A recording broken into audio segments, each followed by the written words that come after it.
जो तेजस्वी जी हुए हैं, मुझे उम्मीद है कि लालू जी के बताए हुए रास्ते पर वो चलेंगे और चल भी रहे हैं। तो आगे अल्पसंख्यक को, जो भी अक़लियत के लोग हैं, और अक़लियत का मतलब सिर्फ अकेला मुसलमान नहीं है, उसमें दूसरी बिरादरी भी हैं, सिख है, ईसाई हैं, जैन हैं, बौद्ध हैं, तो ये सभी लोगों का इस्तकबाल करता हूँ और बड़ी खुशी हो रही है आज आप लोगों के बीच में अपनी बात रखने का। साथियों, आप जानते ही हैं कि जनाब तेजस्वी यादव जी को पार्टी का कारगुजार सदर या वर्किंग प्रेसिडेंट बनाया गया है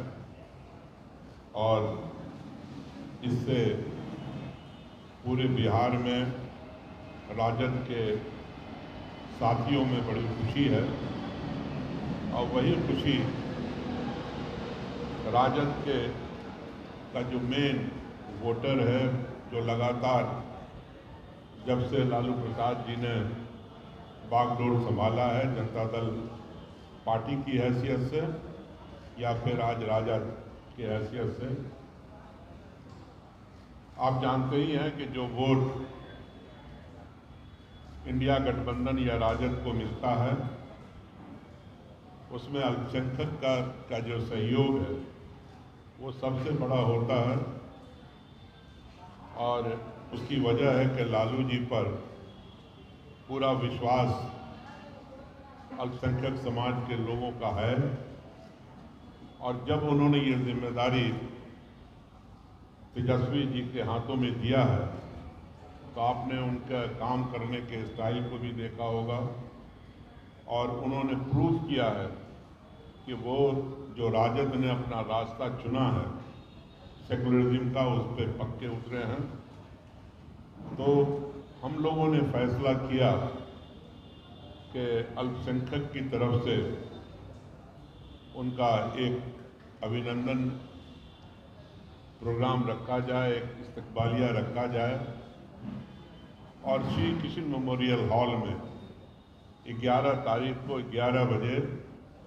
पूरे बिहार से लोग जमा होंगे और उनका इस्तकबाल करेंगे। मैं इसकी तैयारी के लिए खुद भागलपुर, पूर्णिया, किशनगंज, कटिहार, अररिया, सिवान, मोतिहारी, बेतिया, सीतामढ़ी,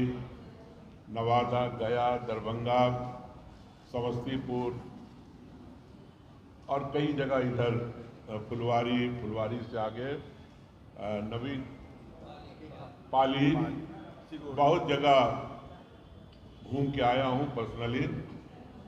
लोगों में उत्साह है तेजस्वी यादव जी के कारगुजार सदर बनने पर और सभी लोग बहुत खुश हैं।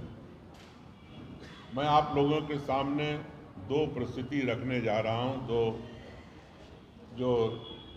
घटनाएं घटने वाली हैं। एक तो सबसे बड़ी घटना, सबसे बड़ा फैसला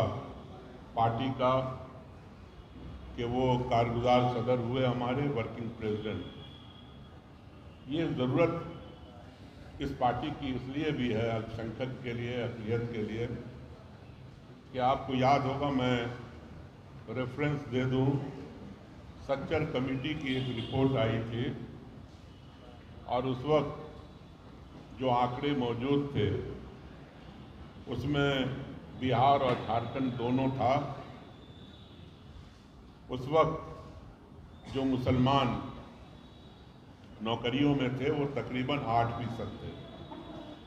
और उस वक्त कंबाइंड बिहार के अंदर मुसलमानों की आबादी 15.25% थी। जब झारखंड का बंटवारा हो गया तो बिहार में तकरीबन 18%, झारखंड की आबादी मुसलमानों की कम हुई, यहाँ आबादी बढ़ी। आप जानते ही हैं कि मुसलमानों का जो कंसंट्रेशन है यहाँ वो झारखंड के मुकाबले में ज़्यादा है। लेकिन आज सरकारी जो आंकड़े देखिएगा तो उसमें मालूम पड़ेगा 8 से बढ़ कर के ये 10 होना चाहिए था नौकरियों में उनकी परसेंटेज, लेकिन वो घट करके 6% के अराउंड हो गई। तो ये जो कुछ गिरावट हुई, जो साथी हैं जनता दल यू के,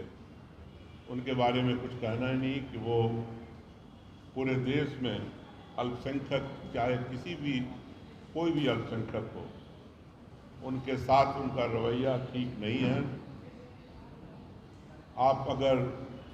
बीपीएससी के रिजल्ट को देखिएगा तो उसमें भी गिरावट मिलेगी।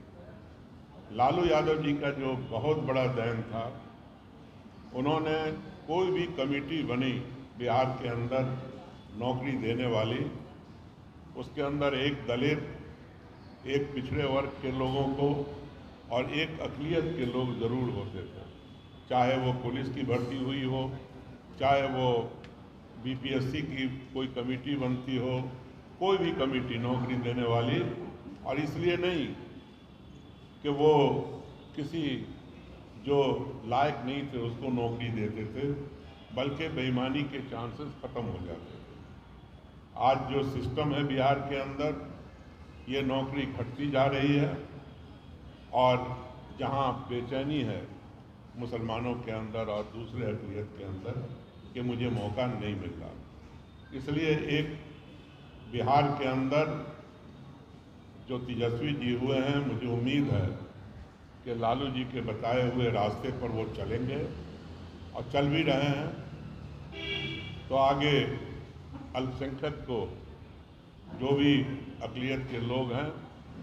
और अक़लियत का मतलब सिर्फ अकेला मुसलमान नहीं है, उसमें दूसरे बिरादरी भी हैं, सिख हैं, ईसाई हैं, जैन हैं, बौद्ध हैं, तो ये सभी आज परेशान हैं। तो इन सब की का जो